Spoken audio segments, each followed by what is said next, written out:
Hi, it's Trent. In this video, I'm going to build on the concept of how to move from practicing scales to playing better solos. I'm going to introduce a couple of new ideas and a new set of exercises to help you practice these concepts. In the first video of the series, I covered chunking, which is focusing in on a portion of a scale in order to narrow down your focus, and also rhythmic variation, which is changing the rhythms that you use to practice the solo in order to create a more musical sound in the way that you're soloing. So as an example, going from something like this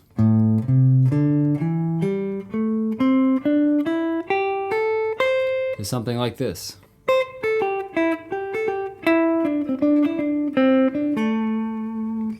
That's just a little example of a way that you could focus in on a little portion of the scale, change the rhythms, and create a musical idea rather than just run a scale.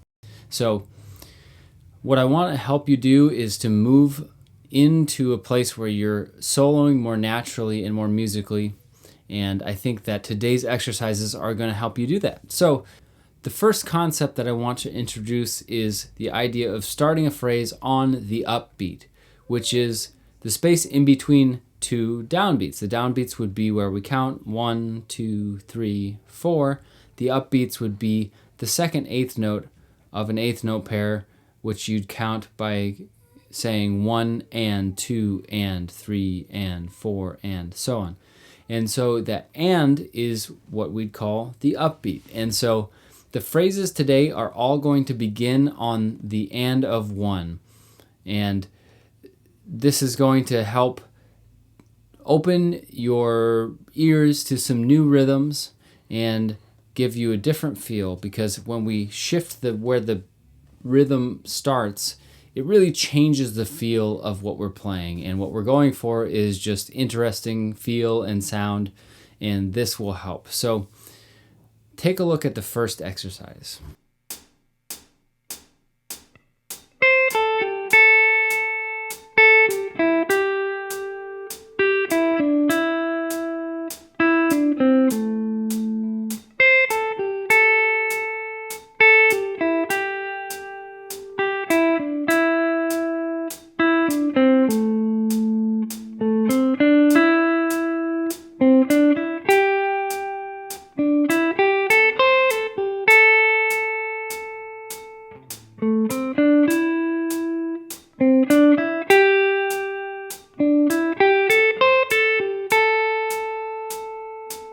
Another concept that I've worked into today's exercises is alternating between descending and ascending patterns. So patterns that go down, like the first one. It works its way down from the 8th fret on the 1st string all the way down to the 4th string at the 7th fret. Then it's paired with the second part of that exercise, which is a similar phrase going from the bottom up. So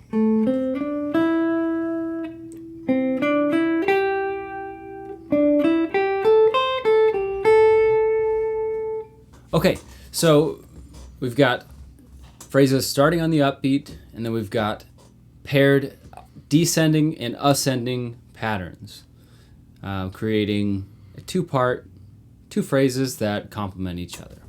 So the next phrase is going to add in another concept, which is pretty simple.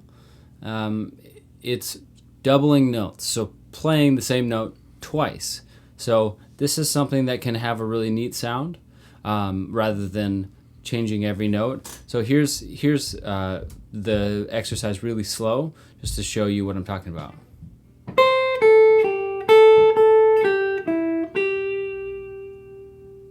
So if you'll notice, I repeated that note twice in a row just to give it an interesting sound. I mean, you could do a couple other things. You could hold that note to give it a longer duration, or repeating it is a cool thing. So check out the full second exercise with the descending followed by the ascending similar phrase.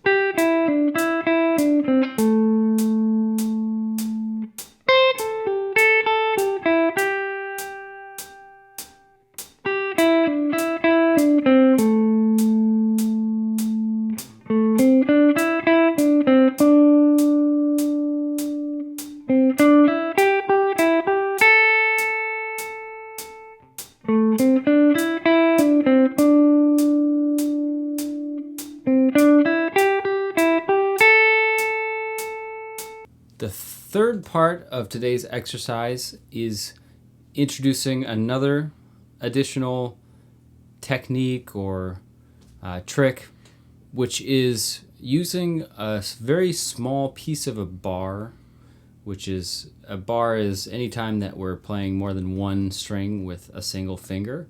In this one, we're just going to do a small piece of a bar. So we're going to be barring or rotating our finger to cover the same fret on two different strings. So here's an example. You'll notice that I was playing the note with a little more of the pad of my finger than the tip. Normally I would play on my fingertips. But if I'm going to be moving to the next string on the same fret and using a bar type technique, I need to use the pad of my finger just for the speed, because if I have to lift up my finger and move it to the next string, it's going to be a bit cumbersome. So watch again. You notice that I do rotate my finger a little bit, but I am pretty well on the pad of my finger so that I can get to that next string easily. There's a lot of uses for this. In this exercise, we're going to use this technique going from the first string to the second string to the third string, and third to the fourth. So here's the first half of the third exercise.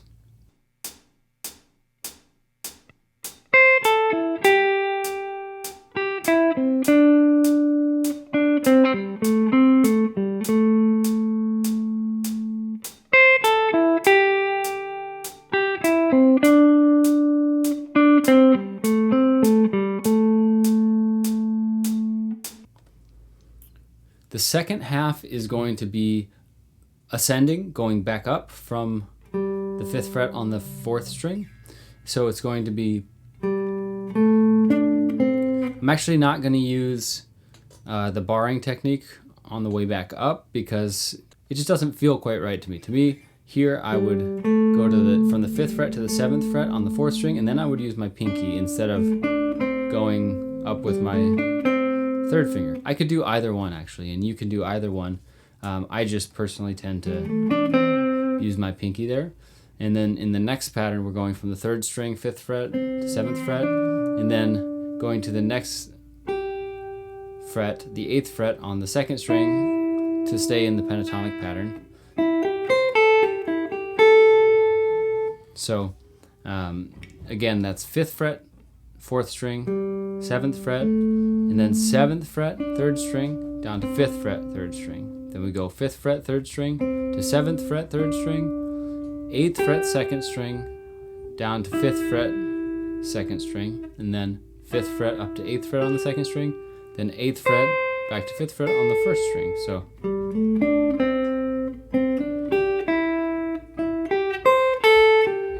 and then with the added end of the phrase there. So check out the full second part of the third exercise.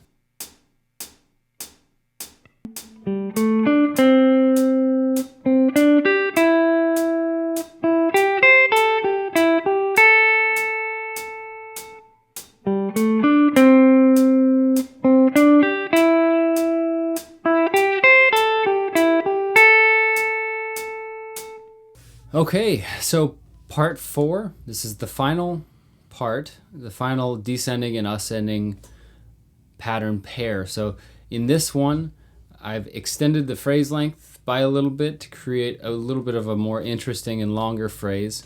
So try this slow and then speed it up as you can. Suggest trying it with a metronome, setting it at maybe 80 to 90 or 100 beats per minute, or slower, wherever you can play it perfectly. Find where you can play it perfectly once you've learned it. Then increase the speed by 2 to 4 beats per minute at a time until you reach the limit of where you're starting to mess up. Pull it back a little bit, practice it perfectly at that tempo, then start speeding it up just a little bit at a time. This is how I progress through increasing speeds in exercises. So here's the final exercise.